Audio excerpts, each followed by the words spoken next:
Adam Gilchrist, Virender Sehwag, Brendon ম্যাককালামের যোগ্য উত্তরসূরি যেন ইয়াশাসভি জয়সওয়াল। অন্তত ওভার বাউন্ডারি হাঁকানোর পরিসংখ্যান সেই কথাই বলছে। পার্থে দ্বিতীয় ইনিংসে দুর্দান্ত খেলেছেন বাঁহাতি এই তরুণ ব্যাটার। আর সেই ইনিংসের সময় সাবেক কিউই তারকা ব্রেন্ডন ম্যাককালামের রেকর্ড ভাঙলেন জয়সওয়াল। টেস্ট ক্রিকেটে এক ক্যালেন্ডার ইয়ারে সর্বাধিক ছক্কা হাঁকানোর নজির গড়লেন তিনি। শনিবার দ্বিতীয় ইনিংসে অস্ট্রেলিয়ার স্পিনার নাথান লায়নের বলে 100 মিটারের একটি বিশাল ছক্কা হাঁকান জয়সওয়াল।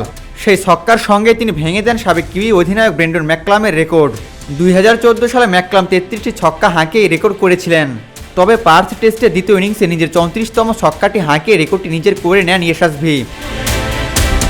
2024 সালে জয়সওয়াল এখন পর্যন্ত 12টি টেস্ট খেলে 34টি ছক্কা মেরেছেন।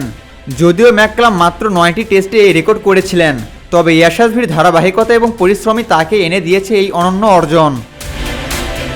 জয়সওয়ালের এই কৃতিত্ব তাকে নিয়ে গেছে টেস্ট ক্রিকেটের সেরা ছক্কা হাঁকানো ব্যাটারদের তালিকার নতুন এক উচ্চতায়।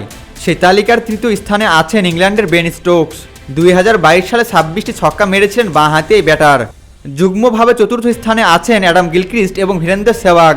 2005 সালে 22টি ছক্কা হাঁকিয়েছিলেন অস্ট্রেলিয়ার প্রাক্তন তারকা গিলি। আর 2008 সালে 22টি ছক্কা মেরেছেন ভারতের সাবেক ওপেনার সেহবাগ। পঞ্চম স্থানে আছেন ইংল্যান্ডের প্রাক্তন তারকা অলরাউন্ডার অ্যান্ড্রু ফ্লিনটফ। 2004 সালে 21টি ছক্কা মেরেছিলেন তিনি।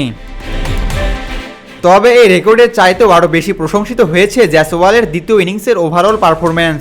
প্রথম ইনিংসে অস্ট্রেলিয়ার পেস বোলিং আক্রমণের কাছে তিনি মাত্র 8 বল খেলে কোনো রান না করে আউট হন।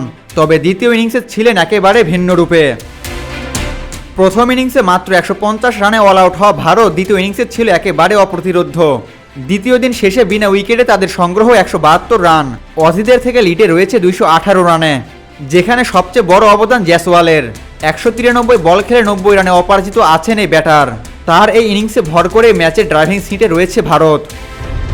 আবু তালহা, অনফিল্ড।